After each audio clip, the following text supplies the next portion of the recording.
Hello everyone, welcome back. Today I thought we would talk about eagle legs.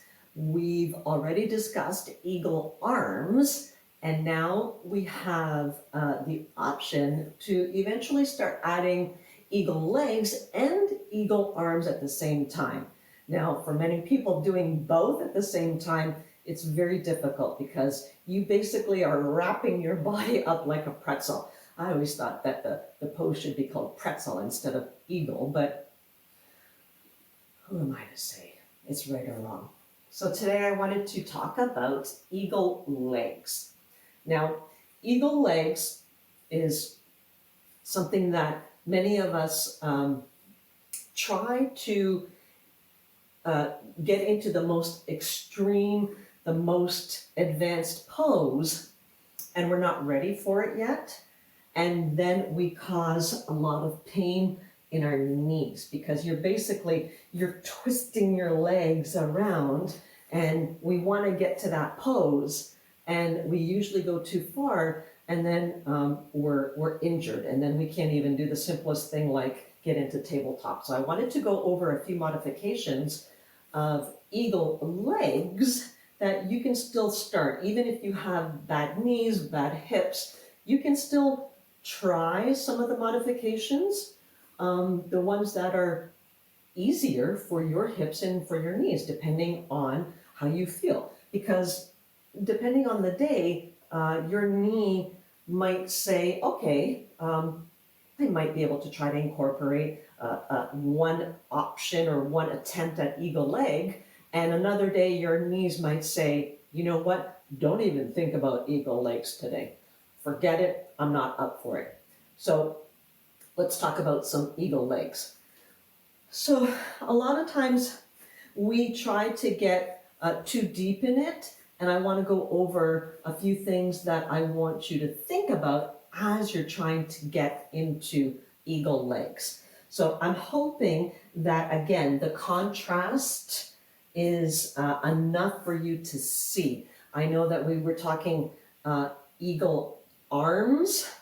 Sometimes the black on black isn't quite noticeable. You can't see the space, but I'm hoping that the color difference here, you'll be able to. So basically, eagle legs, you're usually in a standing position. You can get into eagle legs when you're on your back, but I'm just going to show you in a standing position today for this tutorial. Basically, what you want to start thinking about is the distance here from your knees to your hips. Eagle legs do incorporate your entire leg, but let's just start with this because I think most people can get into the first modification no matter how stiff you are, no matter how bad your knees are, no matter how bad your hips are, you can get into this first variation. Now, your first variation, eagle legs, is going to require some sort of balance. So it's a nice way to start testing yourself and challenging yourself about getting out of weight in two legs and starting to shift it in one leg. So if you think that your balance needs improvement, eagle legs is a really good one to try to kind of get in there and try to test and push and get better at our balance. Yes?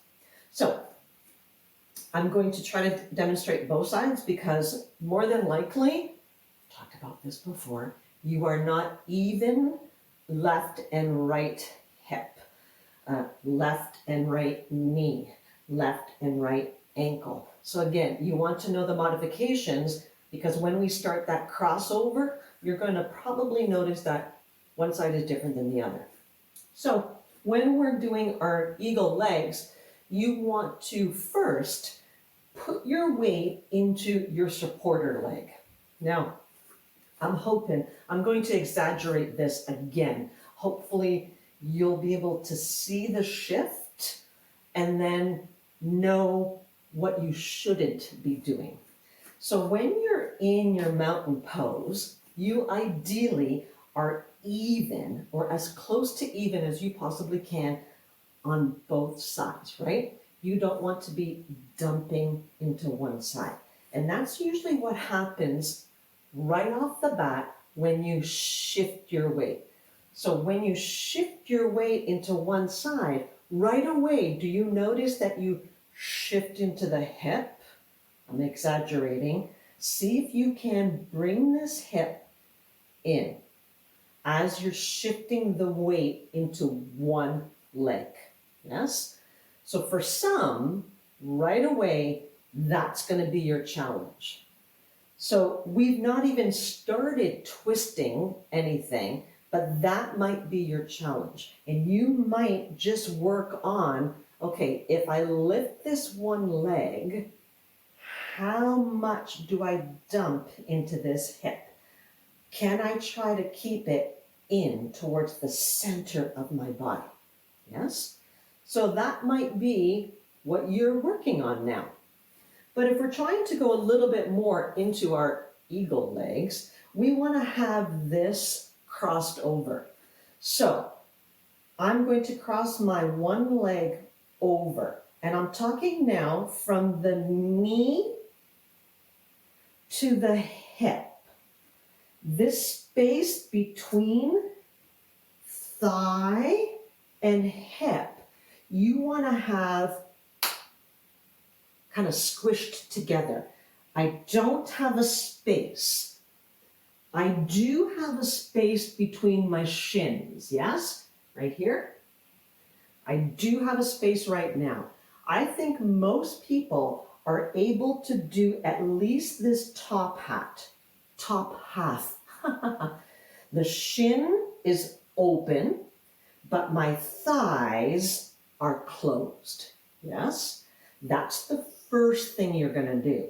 Now, when you do that crossover, again, did you dump into one hip?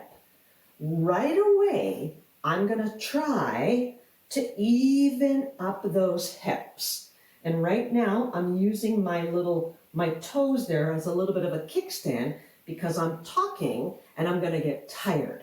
So I can use that as a kickstand. See, my toes touching the floor, and I can use it to help level off my hips.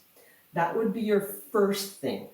Cross over and notice if you're dumping into one hip, because sooner or later, your hip is not going to be happy. So try to get that tight thigh, level your hip, and that might be your first progression of eagle leg. So here, I think most people can get into some sort of variation of this. Yes? I'm going to come out of it and give my hips a little wiggle jiggle, because that's a lot, that crossover and trying to draw those inner thighs together, that's a lot of work. Now, if you're a little bit more flexible in your hips and knees, you might be able to add in a little bit more difficulty, if you want to call it, or the next level. So I'm going to switch my sides. So again, put your weight into your supporter leg. This one is going to go over. I'm going to try to get the thigh tight. So once I get that thigh tight, what do I have going on in the hips? See if you can level them off. Now, this is where we were on the previous side. Now, what I'd like to start working on is that space down below the knee. See how there's a space between them now?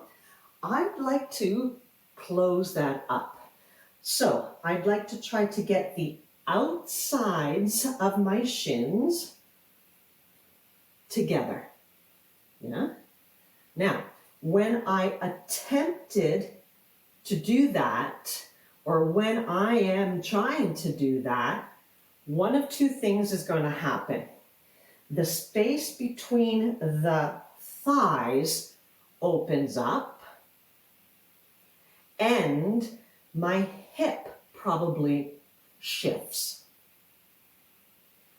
So if you think that you want to start incorporating the shin together, make sure that you're still able to keep the thigh space tight and you can still level off your hips. Yes?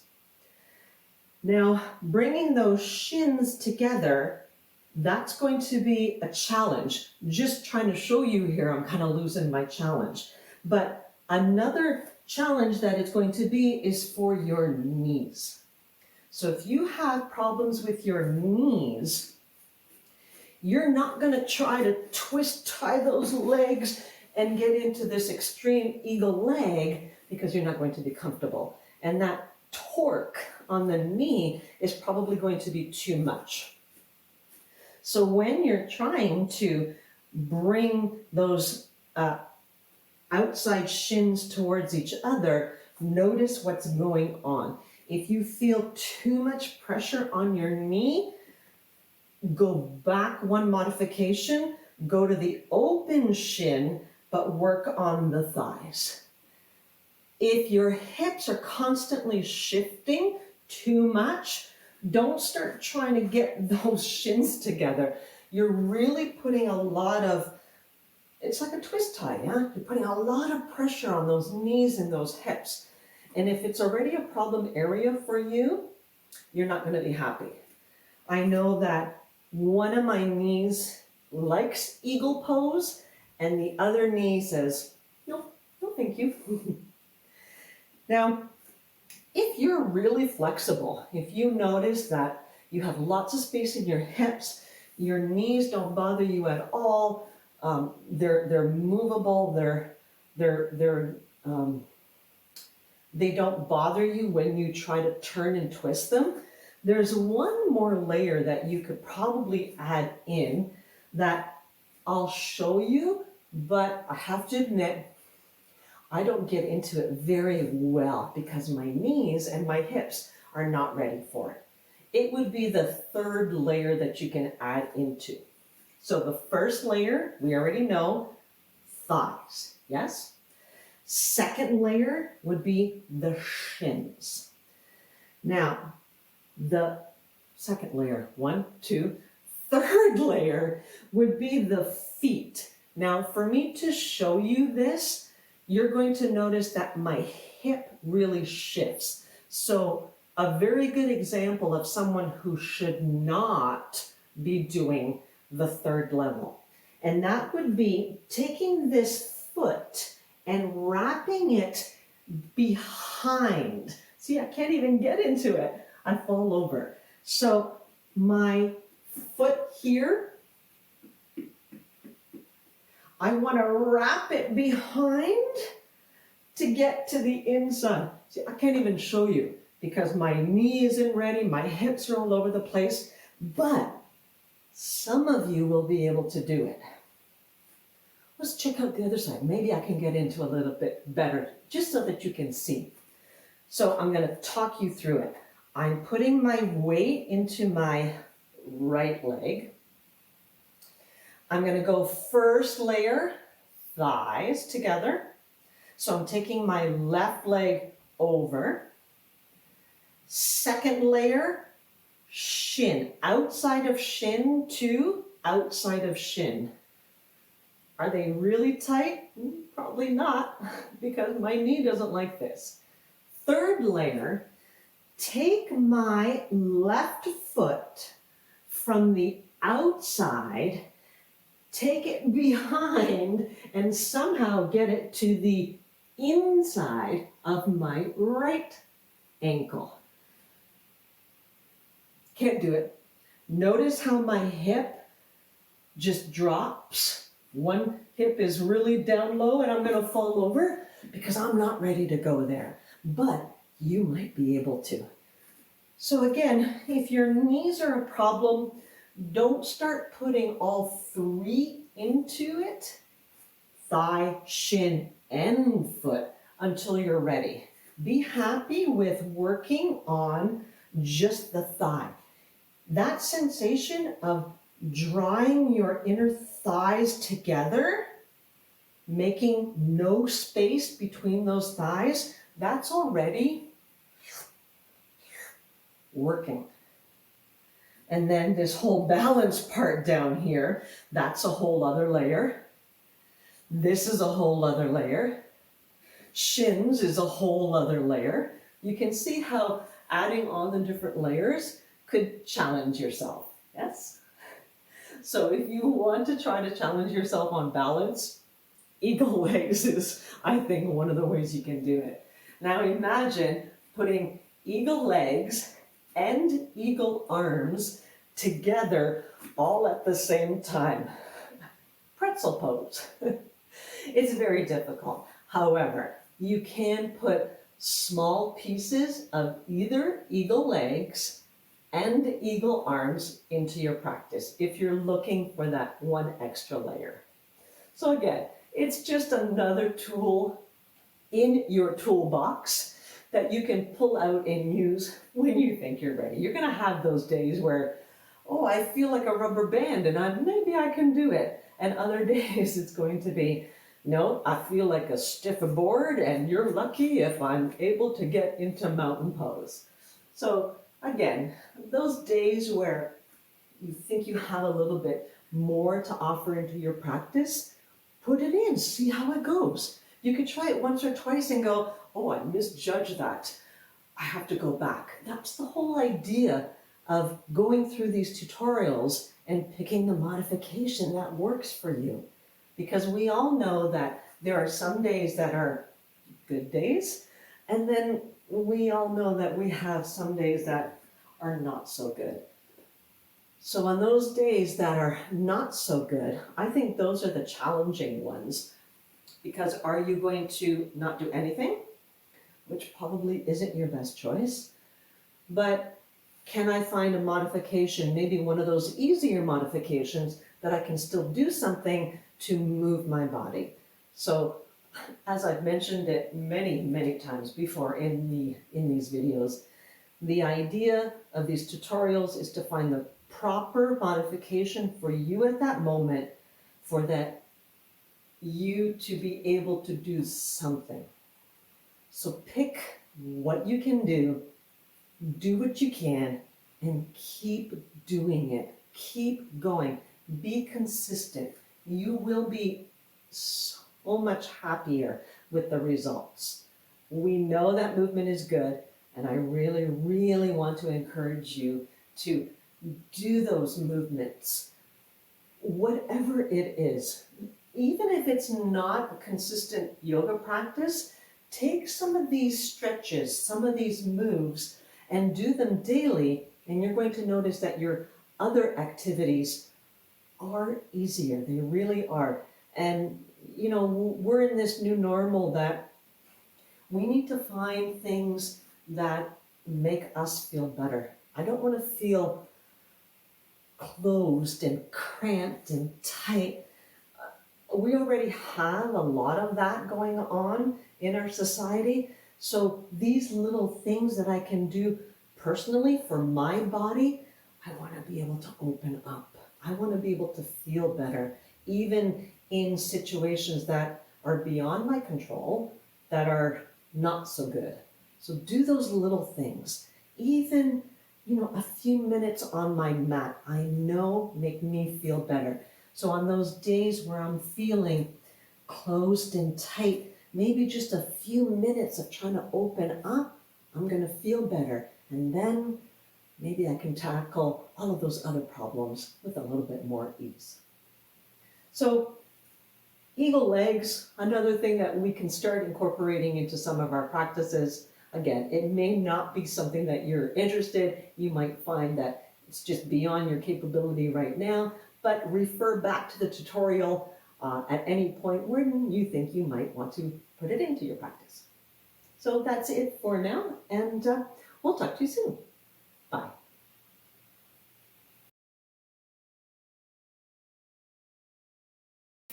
Please consider subscribing to the channel. All you have to do is hit that big red subscribe button. It's free for you, and it helps me out.